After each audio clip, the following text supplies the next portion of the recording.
ربي اشرح لي صدري ويسر لي أمري واحلل عقدة من لساني يفقه قولي.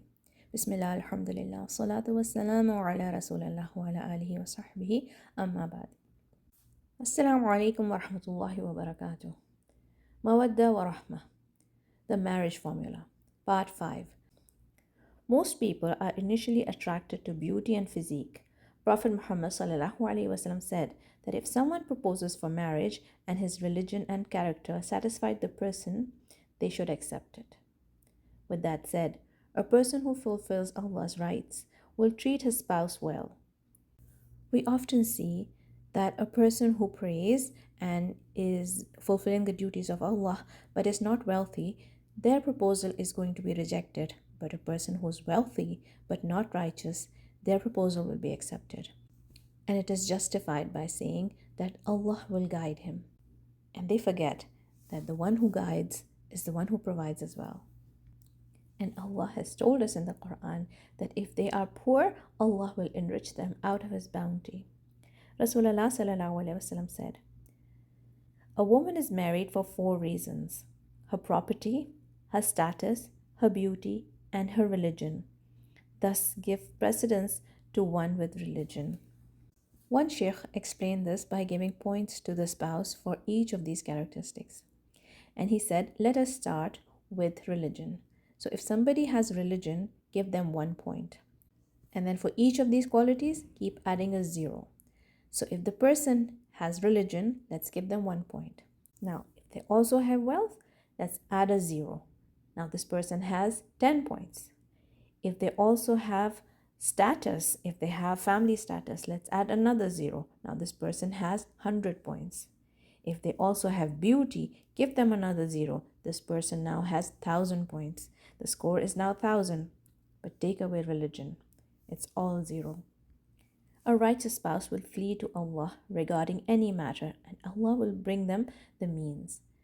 They look after their affairs based on what Allah commands and prohibits, so they obey Allah and obey the Prophet ﷺ. They are also a source of happiness. Therefore, one with taqwa will love, honor, and be just to his spouse. Moreover, their relationship will extend into the next life. On the other hand, a non-righteous spouse focuses mostly on himself and judges his affairs according to his desires. By doing so, it can lead him to oppress the spouse and have very unstable relationship. The rates of divorce and unlawful relationships are increasing mainly due to a wrong foundation. And this leads to problems and difficulties in worship, work, and daily routine. After all, a building with a weak foundation will collapse by tremors. Thus, to have a righteous spouse is one of the delights of dunya, and they will make the marriage easy and rewarding. When it comes to offering or receiving a marriage proposal, it should go according to how Allah legislated and according to the sunnah of Rasulullah sallallahu alaihi wasallam. So find a person to marry who honors the commands of Allah in this regard.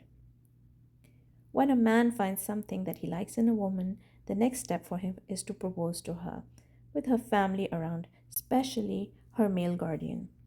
So make dua for a spouse that is a source of Rahmah and Mawwadah in this life, and one who will help you to achieve higher levels of Jannah. And when you meet a potential spouse and you have made up your mind, then seek guidance from Allah and pray istikhara and place complete trust in Him after consulting those who have your best interest. When a man intends to marry a woman, it is not just permissible but preferred for him to look at her and for her to look at him in a normal state so that they can see whether there is attraction or not. The practice of a man and a woman meeting for the first time on their wedding day has actually no basis in Islam. If the potential couple like what they see in each other, then there comes the stage where they can get to know each other under controlled conditions, being in the presence of the woman's wali and avoiding touching one another or overindulging in non-beneficial chatting. A woman's wali plays a major role before Allah, so he should take care of her and represent her in the best possible way. A woman's wali is also responsible to investigate the potential spouse's family, friends, and his manners, and his behaviors and finances and so forth, to ensure that the potential spouse is suitable for her and that it helps her to make a decision. Exchanging of rings and engagement parties are not part of the sunnah, and they should therefore be avoided. Once they make the decision to move ahead with the marriage, they will make a marriage contract, a nikah.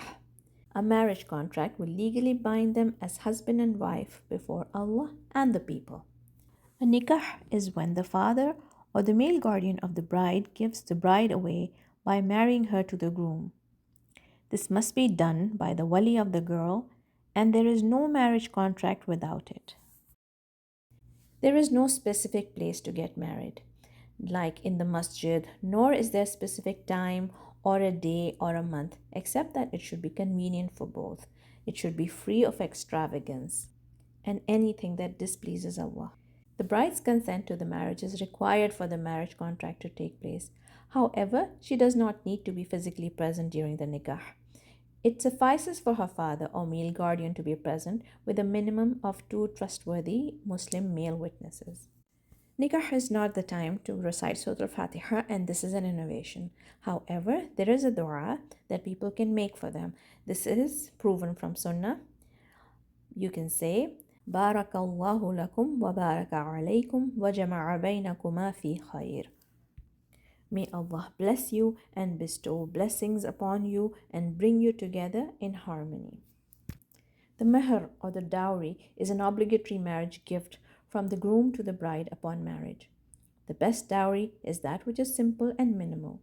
It is upon the bride to choose what she wants as a gift, so no one is allowed to take that from her without her permission.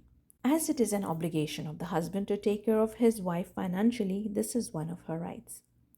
In some cultures, we see that the woman or the family of the woman gives dowry to the man, and this is not part of Islam.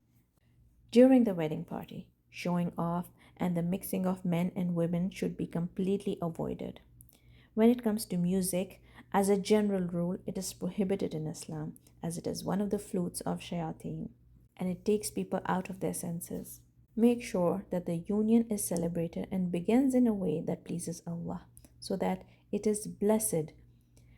A party where Allah's commands are ignored and is full of shamelessness and extravagance, it will be devoid of any barakah and will be visited by shayateen. Then one should be gentle and make dua when approaching the wife for intimacy. Rasulullah sallallahu alaihi wasallam taught us this dua. Bismillah. Allahumma jannibna shaytan wa jannibish shaytana ma razaqtana. In the name of Allah. O Allah, keep us away from shaitan and keep shaitan away from what you have bestowed upon us.